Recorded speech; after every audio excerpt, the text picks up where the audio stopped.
அப்போஸ்தலனாகிய பவுல் இந்த ரோமபுரியாருக்கு ஒரு அருமையான நிருபத்தை எழுதுகிறார். இந்த ரோமர் நிருபத்திலே அநேக உபதேசங்கள் உள்ளடக்கிய வேத சத்தியங்கள் அநேகம் உண்டு. இந்த ரோம சபையார், ரோமபுரியில் இருந்த விசுவாச பிள்ளைகளும் மிகச்சிறந்த விசுவாசிகள்.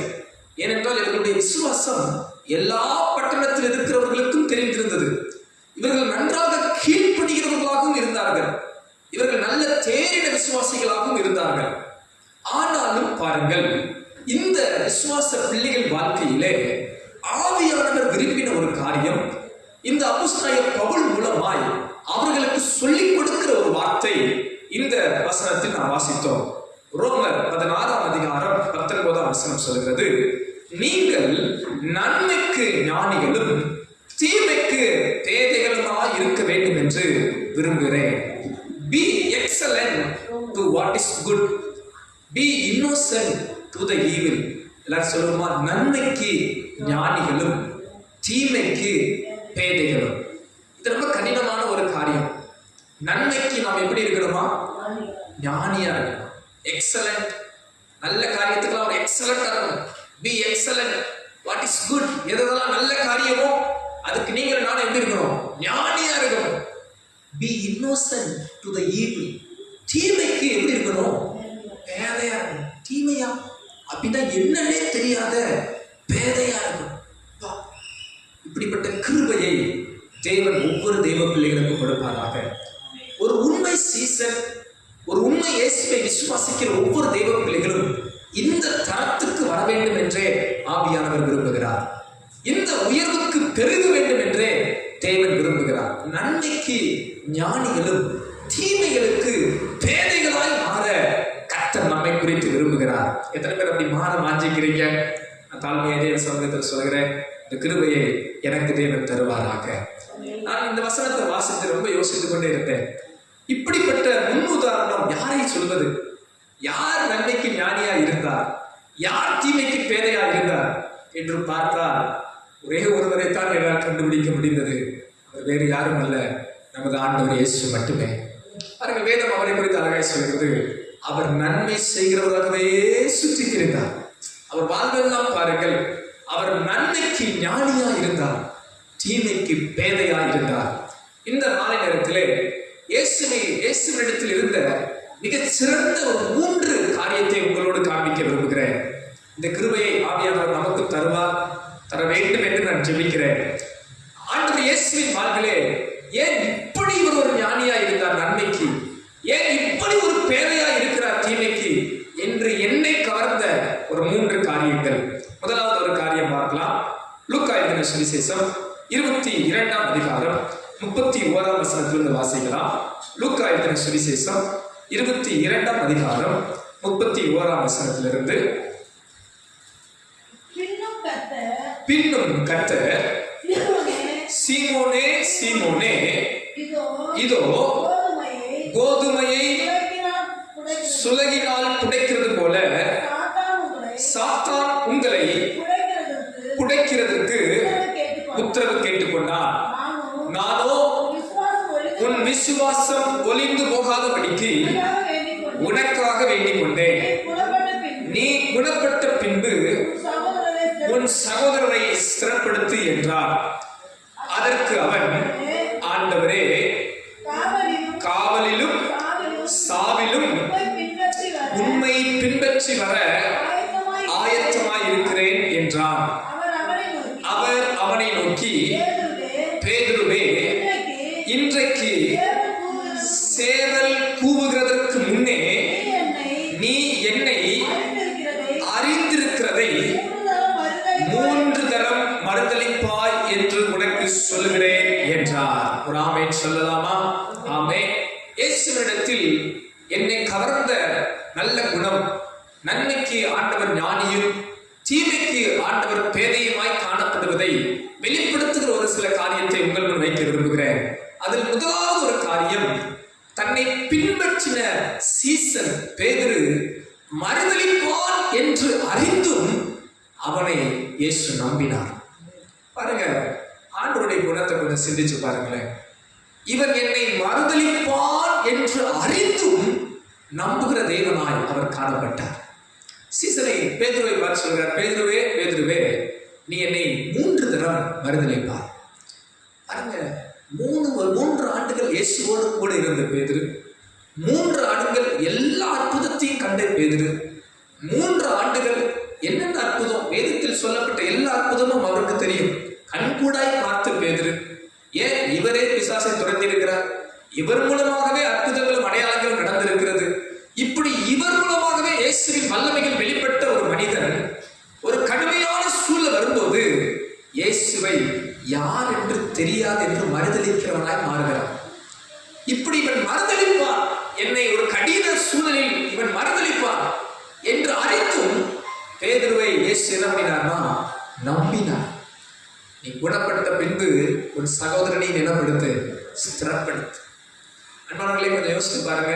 இயேசுவின் இடத்துல நீங்களும் பேதுருவின் இடத்துல சோதரம் யாரை சொல்ல நமக்கு தெரிஞ்ச யாராவது வச்சு அவங்க நம்மளை மறுதலிப்பாங்கன்னா நீங்க அவங்கள நம்புவீங்களா? நீங்க அவங்கள நம்புவீங்களா? உங்களை மறுதலிப்பாங்க, யாருமே தெரியாது. பேதுரு என்னென்ன பண்ணார் தெரியுமா? இயேசுவை யாரும் தெரியாதுன்னு சொன்னார், அவரை சபித்தார், சத்தியமா சொன்னார். இயேசுவை என்ன பண்ணார்? இவரு சபிச்சார். என்னால நம்ப முடியல, ஆனால் உண்மையும் கூட. ஏன்னா இதே பேர் தான் சொன்னார், இயேசுவே என்னை யார் என்று சொன்ன முதல்ல எடுத்து சொன்னார், நீ ஜீவனுள்ள தேவனுடைய குமாரனாகிய கிறிஸ்து. இதே வாய் தான் சொல்லிச்சு, இதே வாய் தான் என்ன சொல்றது? இயேசுவை சபித்ததும் இந்த வாய் தான். சோத்திரம். அப்படிப்பட்ட வாயை நீங்க நம்புவீங்களா? உங்களை புகழ்ற ஒரு வாய், அதே வாய் உங்களை என்ன பண்ணுது? நல்ல இகழ்வும் செய்யுது, உங்களை வேதனைப்படுத்துது, காயப்படுத்துது, உங்களை குறை சொல்லுது. அதனால நம்புவீங்களா? உங்களை காட்டிட்டா, உங்களை மறுதலிக்குது. அது யாருமே தெரியாதுங்க. அவரெல்லாம் ஆளா, அவர் ஆண்டவர் இல்லை, அவரெல்லாம் ரட்சகர் இல்லை, அவர் எப்படிப்பட்டவர்? எல்லாம் வாங்கி சாப்பிட்டுட்டு, அப்பத்தெல்லாம் வாங்கி சாப்பிட்டுட்டு 3 வருஷம் அவங்கெல்லாம் மீன் பிடிக்கலாம் போகல. இயேசு கூட இருந்தாங்க. 3 வருஷம் சோறு போட்டது யாரு? இன்டெரக்டா சொன்னா இயேசு தான் 3 வருஷம் என்ன பண்ணியிருக்கிறார்? இவங்களுக்கு எல்லாம் வேண்டியதெல்லாம் பார்த்துக்கிட்டார். 3 வருஷம் காப்பாத்திட்டு யாரும் தெரியாதுன்னா எப்படி இருக்கும்? இப்படி பேதுரு மறுதலிப்பான் என்று அறிந்தும் அந்த பேதுருவை நம்புகிற இதயத்தை பார்ப்போமானால், நான் தாழ்மையா சொல்றேன், இவர் நன்மைக்கு ஞானியும் தீமைக்கு பேதையுமாயிருந்தார். அன்பர்களே, இந்த மாநிலத்தில் அவங்களை உற்சாகப்படுத்துறேன். ஆண்டவர் நமக்கு இப்படி கிருபை தருவாராக. சில நேரம் நம்முடைய வாழ்க்கையின் சூழலில் இப்படிப்பட்ட மனிதர்கள் நம்ம கடந்து போக வேண்டிய நேரம் வரும். ஏன்னா நம்ம இருக்கிற உலகம் இப்படிப்பட்ட உலகம் தான், நம்மை மறுதலிக்கிற உலகம், நம்மிடத்தில் நன்மை பெற்றுக்கொண்டு நமக்கு தீமை செய்கிற உலகம். இப்படி எல்லா வித பொல்லாங்குகள் நிறைந்த உலகத்தில் இருக்கிறோம். ஆனாலும் நம்ம நன்மைக்கு ஞானியா இருக்க, தீமைக்கு பேதையா இருக்க கர்த்தர் நமக்கு ஒரு கிருபை தருவாராக. இந்த கிருபையை நான் தாழ்மையை ஜெபிச்சு ஆண்டவர்கிட்ட கேட்கிறேன். நீங்களும் தாழ்மையா அந்த கிருபையை கேளுங்க. ஆண்டவரை, நான் எப்படி மாறட்டும்? நன்மைக்கு ஞானியும் தீமைக்கு பேதையுமாய் மாற எனக்கு உதவி செய்யும் ஆண்டவரே. இயேசு பாருங்க, தன்னை மறுதலிப்பான் என்று அறிந்தும் அவனை நம்பினான். அன்பானவர்களே, உங்களை சிலர் மறுதலிக்கலாம், உங்கள்கிட்ட சில நன்மையை பெற்றுட்டு உங்களை சபிக்கலாம், உங்களை தெரியாதுன்னு சொல்லலாம், உங்க உள்ளத்தை உடைக்கலாம். ஆனாலும் நீங்க நன்மை செய்ய சோர்ந்து போயிடாதீங்க. நீங்க நல்லவங்களாவே இருக்கு. நீங்க எப்படி இருங்க? நல்லவங்களாகவே இருக்கு. ஆண்டவர் இயேசு அழகா சொல்லுவார் பாருங்க, அவர் எவ்வளவு நல்லவர் தேவன், நல்லோர் மேலும் தீயோர் மேலும் தமது மலையை வரிசைக்க பண்ணுகிறார். நீதியுள்ளோர் மேலும் அநீதி உள்ளவர் மேலும் தமது சூரியனை உதிக்க பண்ணுகிறார். ஆண்டவர் நினைச்சிருந்தாருன்னா கெட்டவங்களுக்கெல்லாம் மழை இருக்கக்கூடாதுன்னா அப்படின்னு நினைச்சா என்ன ஆகுறது? கெட்டவங்களுக்கெல்லாம் வெளிச்சம் இருக்கக்கூடாது அப்படின்னு நினைச்சாருன்னா என்ன ஆகுறது? அவர் நல்லவராகவே இருக்கிறார். இந்த மாநிலத்தில் நான் அவங்களை உற்சாகப்படுத்துறேன். உலகத்தில் பழமொழி சொல்லுவாங்கல்ல, நான் நல்லவங்களுக்கெல்லாம் எப்படி இருப்பேன்? நல்லவனா இருப்பேன். கெட்டவனுக்கு நான் எப்படி இருப்பேன்? ரட்சிக்கப்பட்ட தேவ பிள்ளைங்க நீங்க எப்படி இருக்கணும்னா, நல்லவங்களுக்கும் நல்லவங்களா இருக்கணும், கெட்டவங்களுக்கும் பரவாயில்லையே. நீங்க நன்மைக்கு ஞானியும் தீமைக்கு பேதையமாய் மாறிட்டீங்களே. கர்த்தர் உங்களை ஆசீர்வதிப்பாராக.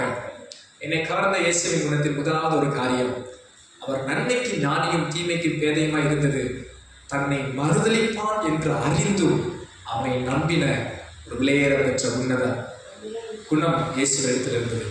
அந்த கிருபையை கர்த்தர் நமக்கு தருவாராக. ஹல்லேலூயா.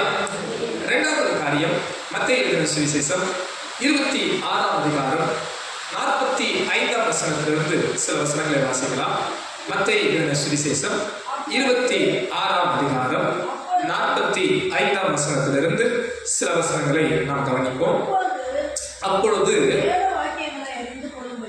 வேத வாக்கியங்களை அறிந்து கொள்ளும்படி அவர்களுடைய மனதை அவர் திறந்து, மாத்தி வாசிக்கிறீங்க சிஸ்டர், மத்தேயு 26:45 வசனம். பின்பு அவர் தம்முடைய சீசர்களிடத்தில் வந்து, இனி நித்திரை பண்ணி இளைப்பாருங்கள், இதோ மனுஷகுமாரன் பாவிகளுடைய கைகளில் ஒப்பு கொடுக்கிற வேலை வந்தது, என்னை காட்டிக் கொடுக்கிறவன் இதோ வந்து விட்டான், எழுந்திருங்கள் போவோம் என்றார். அவர் இப்படி பேசுகையில் 12 ஒருவனாகிய யூதாஸ் வந்தான். அவனோடு கூட பிரதான ஆசாரியரும் ஜனத்தின் மூப்பரும் அனுப்பின திரளான ஜனங்கள் பட்டயங்களையும் தடிகளையும் பிடித்துக் கொண்டு வந்தார்கள். அவரை காட்டிக் கொடுக்கிறவன், நான் எவனை முத்தம் செய்கிறவனோ அவன்தான், அவனை பிடித்துக் கொள்ளுங்கள் என்று அவர்களுக்கு அடையாளம் சொல்லியிருந்தான். உடனே அவன் இயேசுவிடத்தில் வந்து, ரபி வாழ்க என்று சொல்லி அவரை முத்தம் செய்தான். இயேசு அவனை நோக்கி, சிநேகிதனே, என்னத்திற்காக வந்திருக்கிறாய் என்றார். அப்பொழுது அவர்கள் கிட்ட வந்து இயேசுவின் மேல் கை போட்டு அவரை பிடித்துக் கொண்டார்கள். ஆமென் சொல்லலாமா? ஆமென். ஹல்லேலூயா. இந்த சம்பவத்தில் இயேசு கெத்செமனே தோட்டத்தில் ஜெபித்துவிட்டு அவரை இன்னும் சில நேரங்களில் சிறைபிடித்து அவரை மரணாக்கினிக்குள் கொண்டு போக போகிறார்கள். இப்படிப்பட்ட சூழலில் தம்முடைய சீசர்களிடத்தில் இயேசு அழகாய் சொல்கிறார், இனி இளைப்பாருங்கள், இதோ மனுஷகுமாரன் பாவிகளிடத்தில் ஒப்பு கொடுக்கப்படுகிற வேலை வந்துவிட்டது. ஆண்டவர் தனது இதயத்தை ஆயத்தப்படுத்தி விட்டார். இப்பொழுது யார் பாவிகளிடத்தில் ஒப்பு கொடுக்க போகிறேன் என்ற மன தைரியத்தை கொண்டு வந்து தைரியமாய் சிலுவைக்கு செல்ல தன்னை ஆயத்தப்படுத்தி கொண்டார். ஆனால் பாருங்கள், இந்த ப்ராசஸ் எளிமையானது அல்ல. இவரை யாரோ ஒருவர் காட்டிக் கொடுக்க வேண்டும். இவர்தான் இயேசு என்று, இவரை பிடியுங்கள் என்று யாரோ ஒருவர் சொல்ல வேண்டும். அது வேறு யாரும் அல்ல, தனது 12 சீசர்களுக்குள் ஒருவன் இந்த வேலையை செய்கிறார். அவர்தான் யூதாஸ் காரியோத்து. அவர் அந்த இடத்தில் அழகாய் வருகிறார். இயேசு அறிந்து கொண்டார், என்னை காட்டிக் கொடுக்கிறவன் இதோ வந்து விட்டார். தன்னை காட்டிக் கொடுக்கிறவன் ஆட்களோடும் பட்டயங்களோடும் பிரதான ஆசாரியர்களோடு வந்து கொண்டிருக்கிறார். இயேசு இங்கே தனது சீசர்களோடு நின்று கொண்டிருக்கிறார். அந்த காட்டிக் கொடுக்கிற யூதாஸ் அவர்களுக்கு கொடுத்த ஒரு அடையாளம், நான் எவரை போய் முத்தம் செய்கிறேனோ அவர்தான் இயேசு, அவரை பிடித்துக் கொள்ளுங்கள் என்று அடையாளம் சொல்லியிருந்தார். அவன் அப்படியே வந்து அவரை முத்தம் செய்வதற்கு வருகிறார். அப்போது ஆண்டவர் இயேசு அவரை பார்த்து கேட்கிறார், சிநேகிதனே, என்னத்திற்காக வந்திருக்கிறார்? அன்பானவர்களே, காட்டி கொடுக்க போகிறவன் யூதாஸ் என்று இயேசு அறிந்தார். காட்டுக் கொடுக்கவே இவன் வந்திருக்கிறான் என்று இயேசு அறிந்திருக்கிறார். இப்போது என்னை பிடித்துக் கொண்டு சிலுவைக்கு கொண்டு போக போகிறார் என்று இயேசு அறிந்திருக்கிறார். ஆனாலும் பாருங்கள், இந்த காட்டி கொடுக்கிறவனை பார்த்து ஆண்டவர் சிநேகிதனே என்று கூப்பிட்டார். என்ன ஒரு காரியம் பாருங்க, காட்டி கொடுப்பான் என்று அறிந்தும் அவனை நேசித்த ஒரு அன்பான குணம். அன்பானவர்களே, உங்களை என்னை இந்த இடத்துல நீங்க வச்சு பார்த்தீங்கன்னா, நான் என்னைய வச்சு பார்க்கிறேன், ரொம்ப கஷ்டம், ரொம்ப ரொம்ப ரொம்ப ரொம்ப கஷ்டம். தன்னை காட்டி கொடுக்கிறார், அதுவும் குற்றம் செஞ்சு காட்டி கொடுக்கல. இவரிடத்துல குற்றம் உண்டு என்று யாருமே சொல்ல முடியல. பிலாத்துவே இவர்கிட்ட என்ன குற்றம் இருக்கு, இவரை எதுக்கு நம்ம கொல்லணும்னே புரியாம இருந்தான். ஆண்டவரே கேட்கிறார், என்னிடத்தில் யாதொரு குற்றம் இருந்தால் சொல்லுங்கள் என்று தைரியமாய் சொல்லுகிறார். இவர்கள் குற்றம் செஞ்சு சொன்னதால் அல்ல. சில நேரம் நம்மளை குற்றம் செஞ்சு நம்மளை யாராவது சொன்னாங்க, நமக்கு என்ன பண்ண மாட்டேங்குது, நம்மளை சொல்லிட்டாங்க ரொம்ப வேதனைப்படுறோம். குற்றம் செஞ்சு சொன்னாவே என்ன சொன்ன அப்படின்னு சொல்லுவோம். இவர் குற்றவாளியே அல்ல, இவர் குற்றமே செய்யாதவர். ஏனென்றால் யூதாசே சொல்றான், காட்டி கொடுத்துட்டு இவர் சிலுவைக்கு கொண்டு போகும்போது, ஓ நான் குற்றம் இல்லாத ரத்தத்தை என்ன பண்ணிட்டேன், காட்டி கொடுத்தேனே, எந்த வாய் சொல்லுது? காட்டி கொடுத்த வாயை சொல்லுது. இவர் குற்றமில்லாதவர். அப்படிதான் போய் நாட்டு கொண்டு அவன் சாகுறான். இப்ப பாருங்க, இப்படி காட்டி கொடுக்க வருகிறான். காட்டி கொடுத்தவன் யாரென்றும் தெரியும். பிடிக்க போறாங்க. அவனை பார்த்து சிநேகிதனே அப்படின்னு கூப்பிடுறேன். நீங்களும் நானும் எப்படி கூப்பிட்டுருவோம்? யோசித்து பாருங்க. உங்களை காட்டி கொடுக்குற ஆள் தெரிஞ்சிருக்கு, உங்களை வந்து பிடிக்க போறாங்க. உங்களை சொல்லி வந்து ஒரு முத்தம் கொடுத்தா ஆள் தூக்கிடுவாங்க உங்களை. அவன் போது நீங்க அவரை எப்படி கூப்பிடுவீங்க?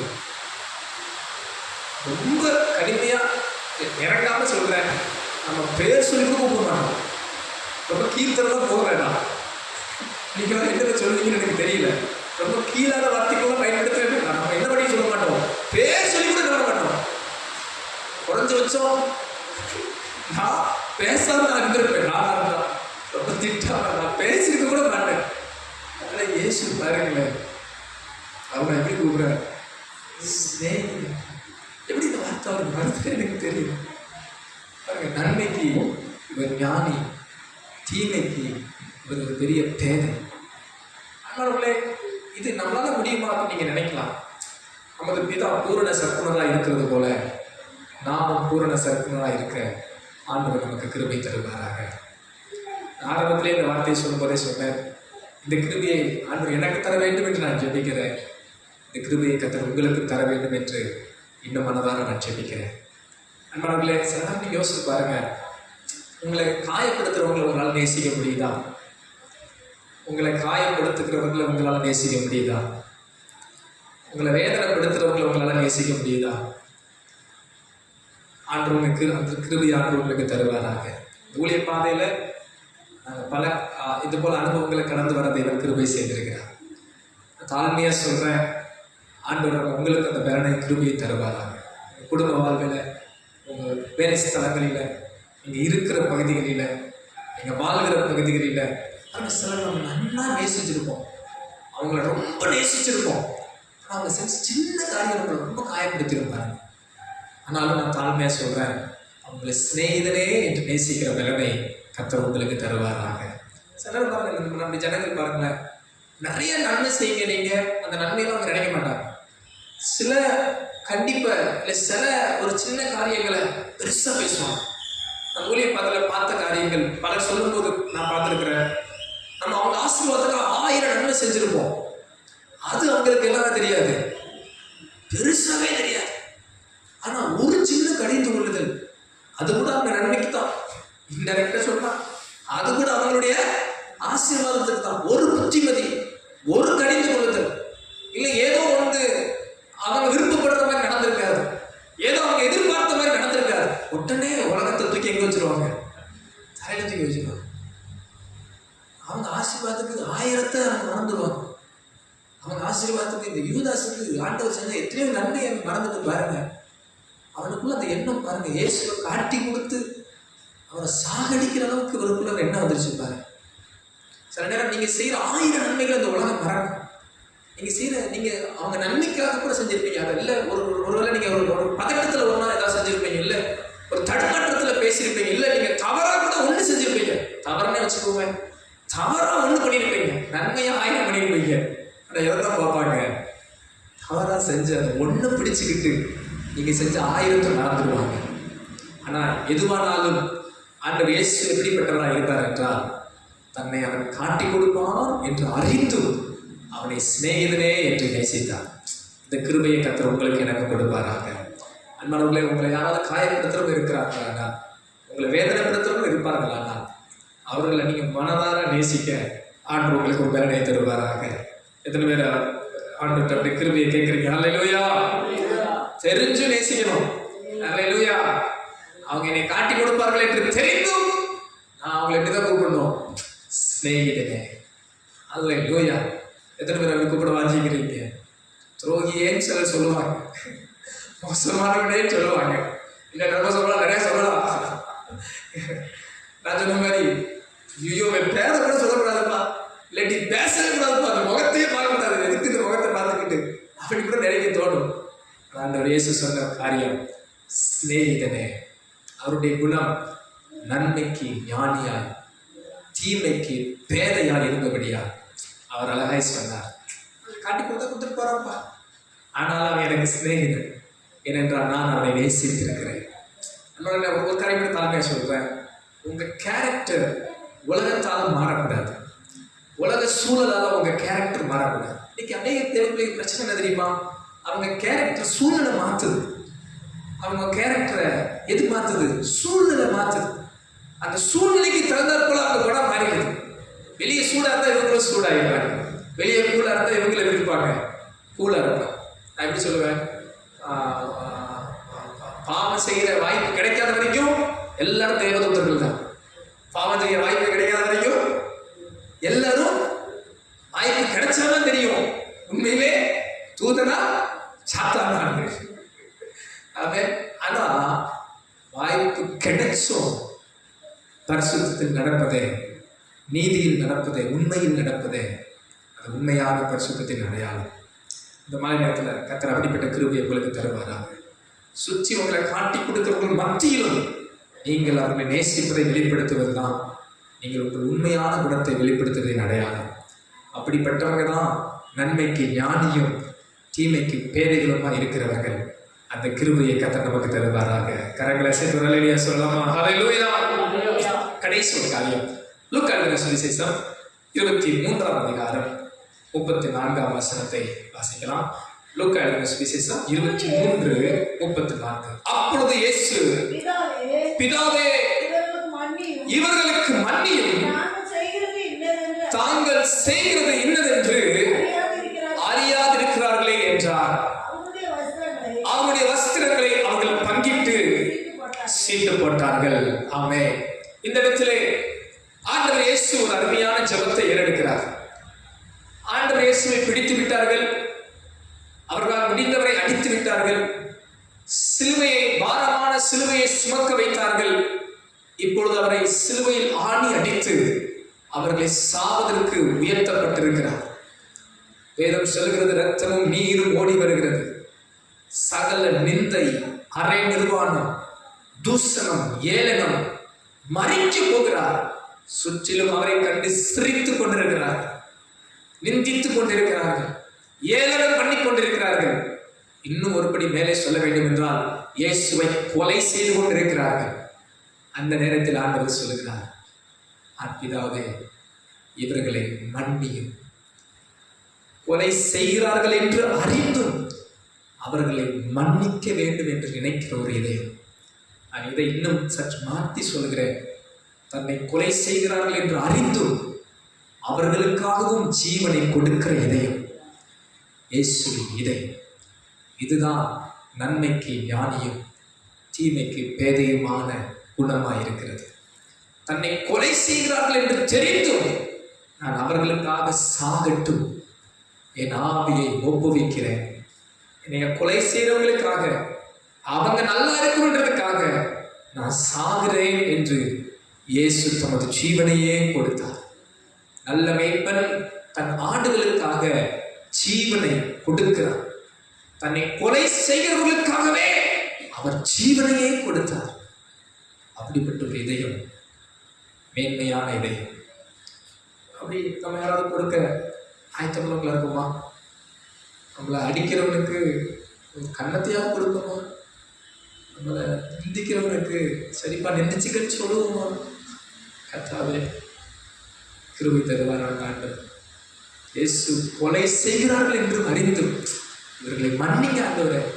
பிதாவே இவர்கள் தாங்கள் செய்வதை அறியாமல் செய்கிறார்கள். நான் நினைக்கிறேன் அறிஞ்சுதான் செய்கிறாங்க, அறிஞ்சு செய்கிறாங்க. அதான் ஜெபம் பாருங்க, ஆண்டவரே பிதாவே இவர்களை அறியாம செய்கிறாங்களே மன்னிச்சிருங்க என்று எப்படி பிதாவை நோக்கி ஒரு ஜெபிக்கிற ஒரு இதயம் பாருங்க. இதுதான் சொல்றேன், இதான் பேதை.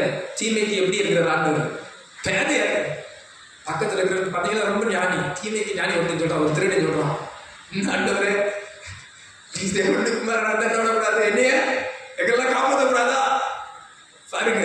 சரி பாருங்க, தீமைக்கு எப்படிப்பட்ட ஆளுங்க, இவன் கொஞ்சம் ஞானி, தீமைக்கு ஞானியான ஆளு, நீயும் காப்பாற்றும் என்னையும் காப்பாற்றிடும், தீமைக்கு ஞானி. ஆனா ஏசு பாருங்க பேரை, சரி பேசிட்டு போயா, திட்டிட்டு போயா, அடிச்சுட்டு போயா, கொலை பண்ணிட்டு போ, நான் உனக்காக என்ன பண்றேன், செத்து போறேன்.